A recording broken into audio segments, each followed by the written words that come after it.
Assalamualaikum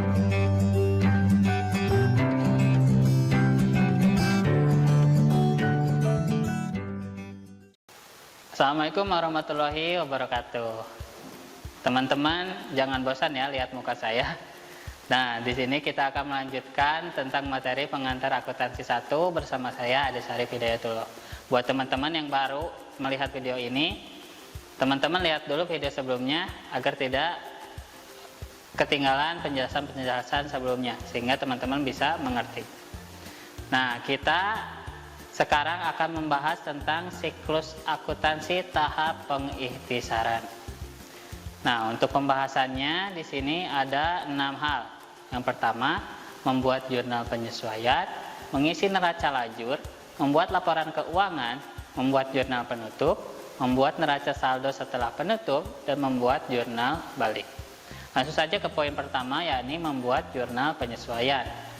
Pada setiap akhir periode perlu dibuat beberapa jurnal penyesuaian terhadap saldo rekening-rekening buku besar.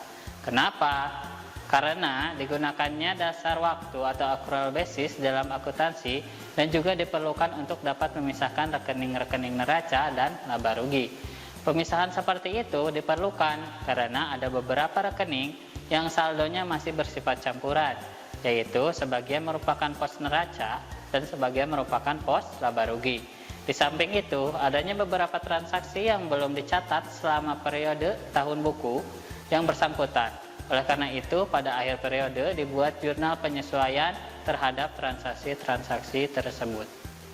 Selanjutnya, penyesuaian-penyesuaian yang dibuat setiap akhir periode terdapat 8 hal, yakni penyesuaian terhadap persediaan barang dagang, kemudian biaya dibayar di muka, biaya yang masih harus dibayar, pendapatan yang diterima di muka, kemudian pendapatan yang masih harus diterima, depresiasi, deflasi dan amortisasi, kerugian piutang, serta perlengkapan. Contoh soal, perusahaan Jasa Piko pada tanggal 31 Desember 2009 memiliki neraca saldo sebagai berikut. Mulai dari kas sampai terakhir, totalnya 179.850.000. Informasi tambahan, 1. Perlengkapan yang masih ada pada akhir tahun sebesar Rp1.800.000. Kemudian sewa dibayar di muka yang sudah terpakai sampai akhir tahun 2009 sebesar Rp4.300.000.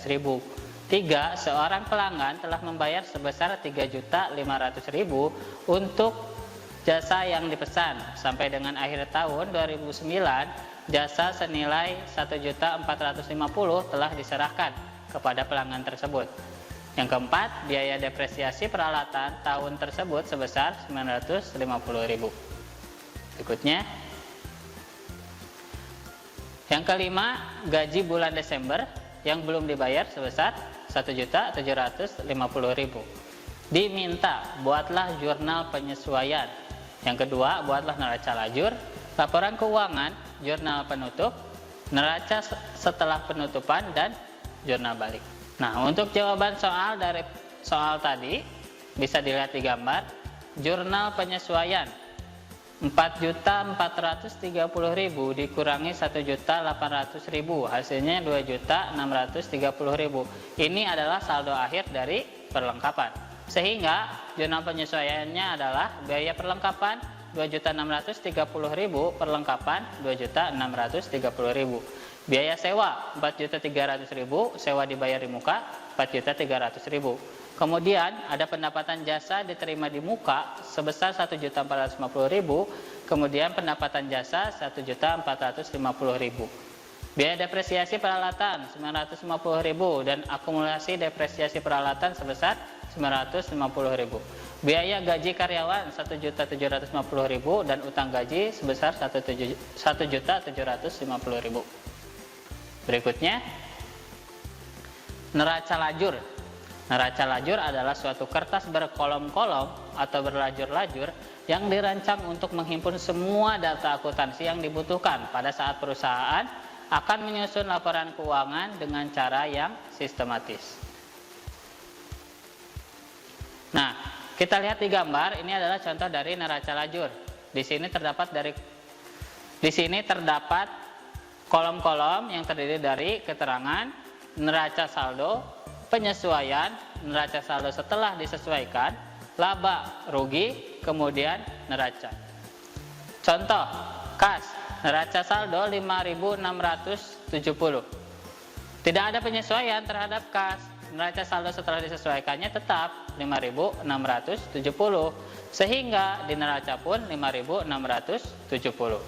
Kita ke contoh berikutnya yang berbeda. Misal perlengkapan. Di neraca saldo sebesar 4.430. Setelah penyesuaian menjadi 2.630. Neraca saldo setelah disesuaikan adalah 1.800, yakni yang tadi yang terpakai 1.800, sehingga di neraca akan 1.800 saldonya. Dan begitu pun sampai ke bawah, kalian teliti lagi, kalian lihat, analisa bagaimana nominal-nominal tersebut bisa ada di kolom tersebut. Hasil akhirnya harus balance seperti dalam contoh, kita lihat untuk neraca saldo balance, untuk penyesuaian balance, saldo setelah disesuaikan pun harus sama. Laba ruginya tidak harus sama, tapi menghasilkan hasil akhir yang sama. Nah, kita lihat di kolom laba rugi. Pada hasil akhirnya tetap sama 71.580, tapi di atasnya berbeda. Kenapa?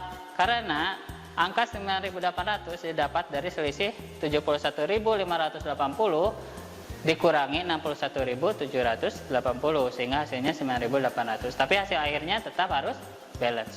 Begitupun neraca, hasilnya 120.770. Di sisi debit dan kredit harus sama, harus balance. Selanjutnya ada laporan laba rugi. Untuk laporan laba rugi mungkin di video sebelumnya juga sama. Di sini perusahaan Jasa Viko laporan laba rugi untuk periode yang berakhir 31 Desember 2008. Total pendapatan selama 1 tahun atau satu periode yang berakhir 31 Desember 2008 adalah 71.580.000. Kemudian biaya-biaya yang totalnya 61.780.000, sehingga menghasilkan laba atau rugi sebesar 9.800.000. Di sini kira-kira laba atau rugi? Tinggalkan di kolom komentar menurut teman-teman semua. Yang selanjutnya ada laporan perubahan ekuitas atau perubahan modal. Kita lihat di gambar perusahaan Jasa Viko, laporan perubahan ekuitas untuk periode yang berakhir 31 Desember 2008. Modal awal 1 Januari 2008 adalah 70.680.000. Kemudian kenaikan atau penurunan modal, laba sebesar 9.800.000 dan prive sebesar 48 juta. Penurunan modal 38.200.000. Jadi modal akhir periode Desember 2008 adalah 32.480.000. Dan selanjutnya kita akan membahas tentang neraca.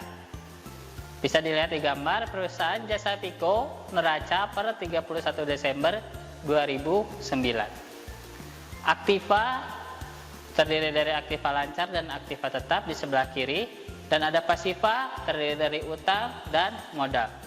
Total akhirnya akan menghasilkan 57.620.000. Untuk nominalnya teman-teman bisa analisa sendiri dari mana angka-angka tersebut. Berikutnya. Kemudian kita akan membahas tentang jurnal penutup. Apa itu jurnal penutup? Jurnal penutup adalah jurnal yang dibuat untuk memindahkan saldo-saldo rekening sementara atau rekening-rekening nominal dan rekening prive. Perkiraan-perkiraan yang perlu dibuatkan jurnal penutup adalah: 1. Menutup semua rekening pendapatan dengan memindahkan saldo setiap rekening pendapatan ke rekening laba rugi. Kedua, menutup semua rekening biaya dengan memindahkan saldo setiap rekening biaya ke rekening laba rugi.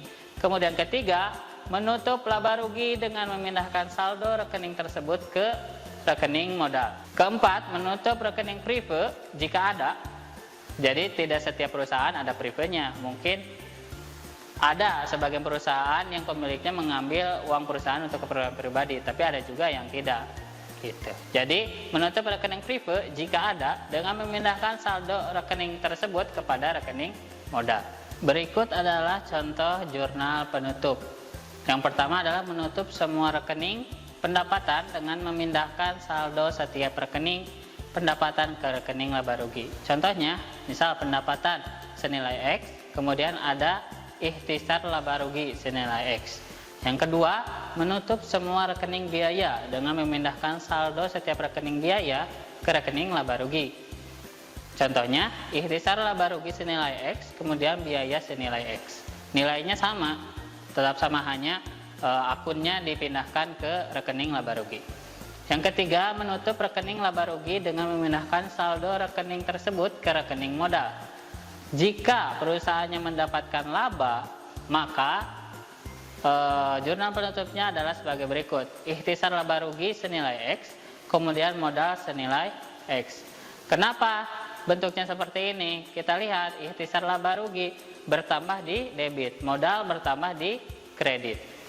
Nah, jika rugi bentuknya akan modal terlebih dahulu, kemudian ikhtisar laba rugi. Modal akan berkurang di debit senilai X, dan ikhtisar laba rugi juga bertambah di kredit senilai X. Kemudian menutup rekening prive, itu pun kalau ada, dengan memindahkannya ke rekening modal. Di sini kita lihat contohnya, modal senilai X, kemudian prive senilai X. Selanjutnya, jurnal penutup. Jawaban dari soal sebelumnya, contohnya seperti ini jawabannya. Pendapatan 71.580.000, ikhtisar laba ruginya 71.580.000. Jadi totalnya tetap sama, cuma akunnya akan dipindahkan. Misal pendapatan ke laba rugi. Selanjutnya ada ikhtisar laba rugi 61.780.000. Biaya-biaya ini totalnya akan sama sebesar 61.780.000 gitu.